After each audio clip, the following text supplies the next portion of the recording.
Hello students, आज हम अध्ययन करेंगे प्राइमरी ऑक्सिलरीज, जो कि आगे की दूसरी पहली और दूसरी भाषा में प्राइमरी ऑक्सिलरीज और मॉडल ऑक्सिलरीज। आज हमारा अध्ययन है प्राइमरी ऑक्सिलरीज पे। प्राइमरी ऑक्सिलरीज अर्थात प्राथमिक सहायक क्रियाएं, ऐसे वर्ड्स जिनका प्रयोग हम मुख्य क्रिया की सहायक क्रिया के रूप में प्रयोग करते हैं, उसे हम प्राइमरी ऑक्सिलरीज कहते हैं। एग्जाम्पल स्वरूप कहा जाए, She is learning her lesson. She is learning her lesson. अब इसमें आपका लर्निंग मुख्य क्रिया हो गया और इज हमारा प्राइमरी ऑक्सिलरीज, क्योंकि इज जो है ये हमारे मुख्य क्रिया के सहायक क्रिया में प्रयोग हो रहा है, इसे हम कहेंगे प्राइमरी ऑक्सिलरीज। तो समझते हैं हमारे प्राइमरी ऑक्सिलरीज तीन प्रकार के होते हैं। पहला आपका बी वर्ब, दूसरा है डू वर्ब और तीसरा है हमारा हैव वर्ब। तो बी वर्ब के अंतर्गत आता है आपका is, am, are, was, were, being और बीइंग। आपके बी वर्ब के अंतर्गत आते हैं साथियां हैं is, am, are, was, were, being और बीइंग। दूसरा हमारा है डू वर्ब। डू वर्ब के अंतर्गत आपका आता है डू, डज, डिड। और हमारा थर्ड है हैव वर्ब। तो हैव वर्ब के अंतर्गत आपका आता है हैज, हैव, हैड। ये हमारे तीनों वर्ब हो गए, be verb, do verb, have verb. Be verb के अंतर्गत फिर ध्यान देंगे एक बार is, am, are, was, were, being और बीइंग। तो दूसरा हमारा डू वर्ब। डू वर्ब के अंतर्गत डू, डज, डिड। और तीसरा हमारा हैव वर्ब। हैव वर्ब के अंतर्गत हैज, हैव, हैड। तो हम इसके अंतर्गत अध्ययन करेंगे पहले बी वर्ब का। तो बी वर्ब का अध्ययन करेंगे पहले, लिखेंगे यूज ऑफ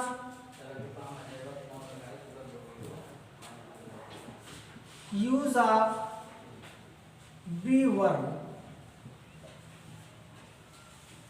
पहला आपका प्रेजेंट कंटिन्यूअस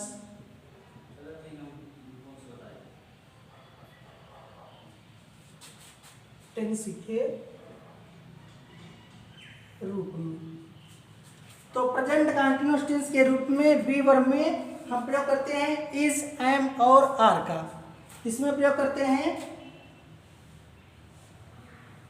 पहला ही, सी, इट, नेम और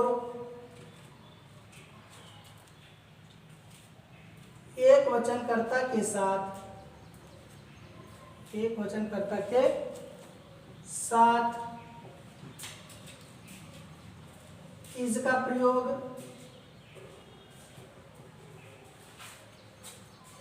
दूसरा आई के साथ एम का प्रयोग। और तीसरा वी,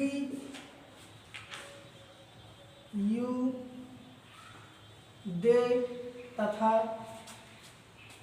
बहुवचनकर्ता के साथ, बहुवचनकर्ता के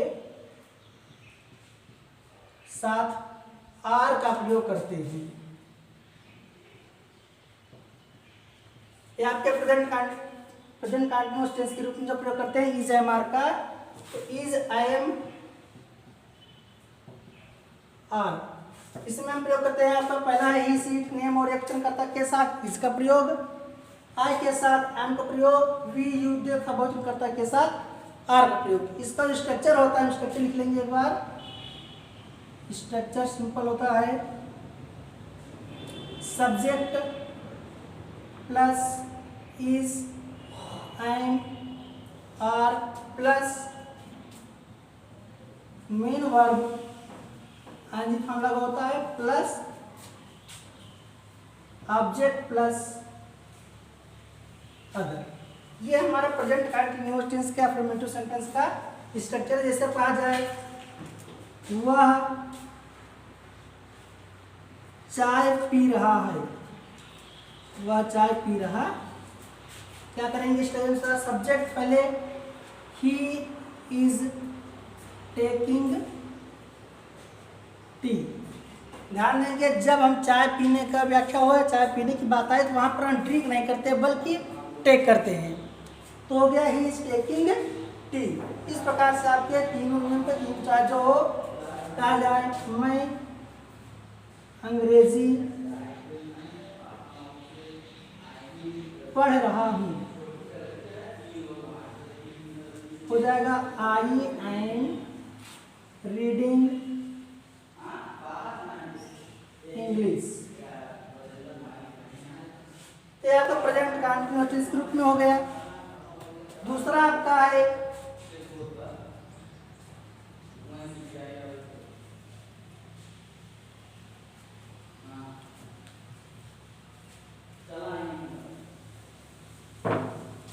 पास्ट कंटीन्यूअस टेंस के रूप में। पास्ट कंटीन्यूअस टेंस के रूप में लगाते हैं हम वाज तथा वर का प्रयोग। इसके नियम से वही है। पहला क्या है आपका आई ही सी इट नेम, और आई के साथ वाज का प्रयोग करते हैं।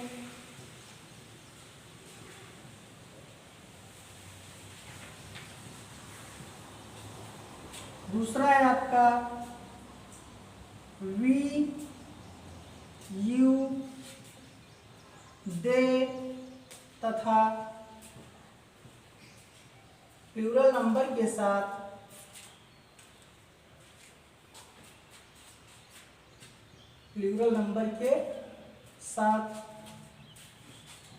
वर का प्रयोग करते हैं। वर का प्रयोग करते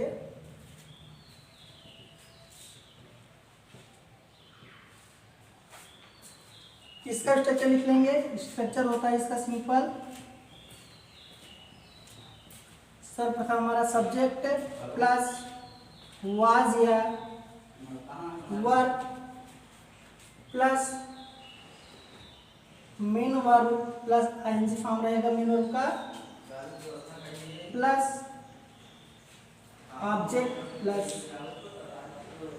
अदर। इसके एग्जाम्पल ले लेंगे एक दो। हम सब हिंदी पढ़ रहे थे। तो सेम नियम लगाएंगे। पहले सब्जेक्ट क्या हमारा हम सब, वी लगाएंगे वी। उसके बाद वी के साथ हमेशा प्रयोग क्या होता है हमारा वर का प्रयोग करते हैं, लिखेंगे वर, वी वर। हमारा मेन क्या है पढ़ना, तो लिखेंगे रीड, रीड में जोड़ देंगे आईएनजी, हो जाएगा reading. We were reading Hindi. इसी प्रकार से और एग्जाम्पल ले सकते हैं। वह अपना पाठ है सबक का जो बोले याद कर रहा था। वह अपना सबक याद कर रहा। सब्जेक्ट हो जाएगा हमारा ही, हेल्पिंग वर्ब आज is was learning his lesson. तो he was learning his lesson. ये हमारा हो गया बी वर्ब का प्रयोग पास्ट कंटीन्यूअस टेंस के रूप में। इसके बाद आता है आपका बी वर्ब प्रयोग हम प्रेजेंट तथा पास्ट इंडिफिनिट के पैसिव वॉइस में प्रयोग करते हैं। इसका एग्जाम्पल लेंगे।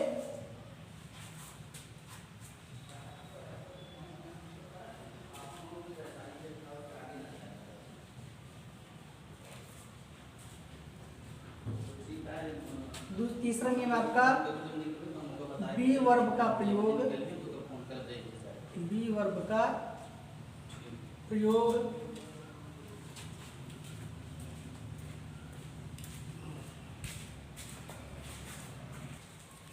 तीसरा चीज हमारा बी वर्ब का प्रयोग प्रेजेंट इंडेफिनिट टेंस तथा पास्ट इंडेफिनिट टेंस के पैसिव वॉइस के रूप में।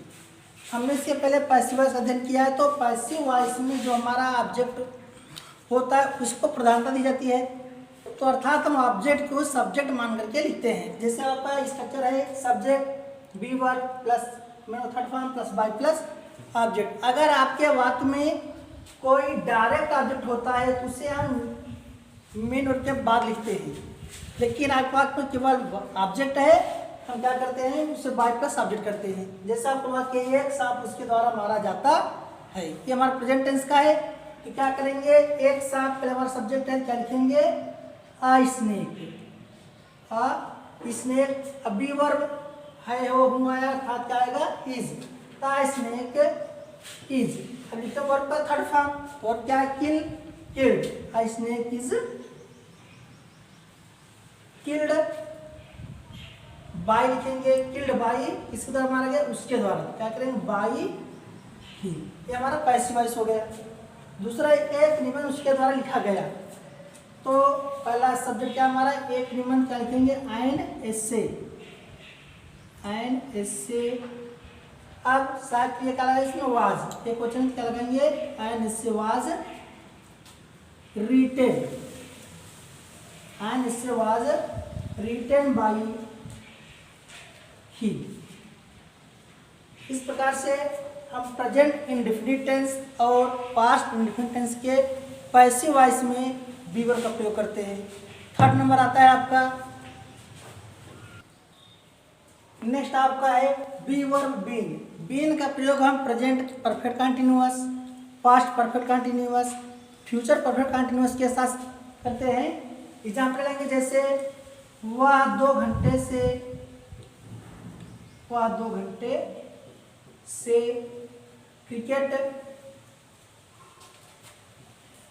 खेल रहा है, क्रिकेट खेल रहा। He has been